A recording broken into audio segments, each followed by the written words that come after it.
আসসালামু আলাইকুম প্রিয় দর্শক, আমরা আসছি আজকে আপনাদের অনেকেরই চেনা পরিচিত জায়গা, হয়তো অনেকে আসছেন অনেকে আসেন নাই। আমাদের সেই ঐতিহ্যবাহী হজরত ইয়ারউদ্দিন খলিফা সাহেব রহমতুল্লাহ আলাইহির দরবারে। এই যে ওনার দরবারের মসজিদ, আমরা ওনার হয়তো অনেক পুরনো একটা আম গাছও আছে এখানে, দেখতে পাচ্ছেন। তারপর আপনাদেরকে আমরা একটা ঘুরে ঘুরে দেখাইতেছি, তার মাজার শরীফটাও দেখাবো। তার আগে একটু বাউন্ডারিটা আপনারা ঘুরে দেখেন। এদিকে নদীর পাড়টা অনেক সুন্দর। আর আমার সাথে আছে আমার বন্ধু তারেক শরীফ। তুমি একটু দর্শকদের উদ্দেশ্যে কিছু বলো এবার। আলহামদুলিল্লাহ, অনেক সুন্দর। আসলে আমি কোনো সময় আসি নাই, অনেক মনের আশা ছিল আসবো আসবো আসবো বলে আসছি একটা কাজে।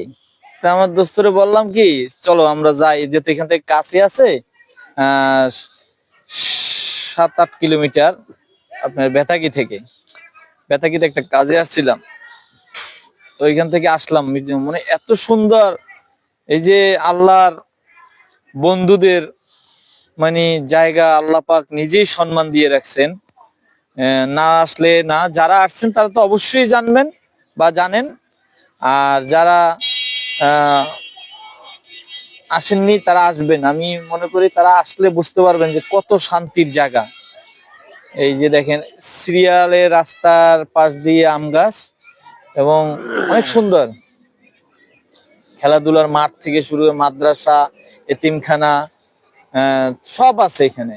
আপনার শত শত মানুষ এখানে লিল্লাহ বোরিং, তো মনে করেন আল্লাহর হস্তে এখানে খাওয়ানো হয় প্রতিদিন।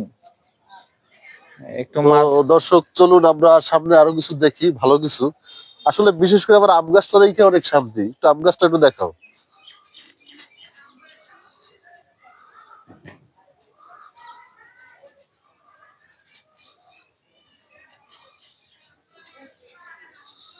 কত সুন্দর বৈঠকখানা।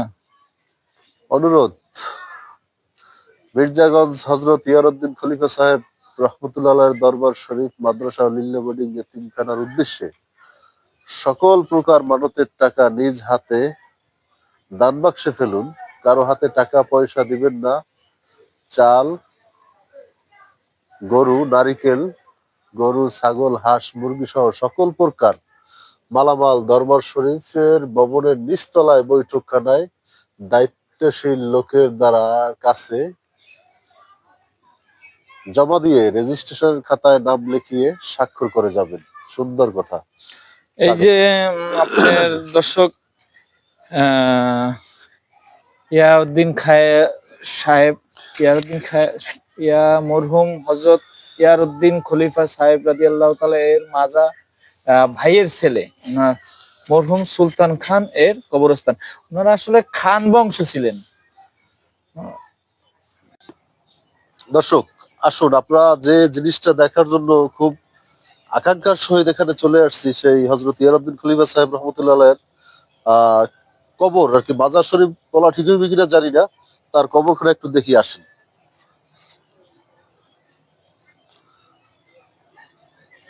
এই যে সাইডে নদীটা অনেক সুন্দর, শ্রীমতী এই নদীটার নাম।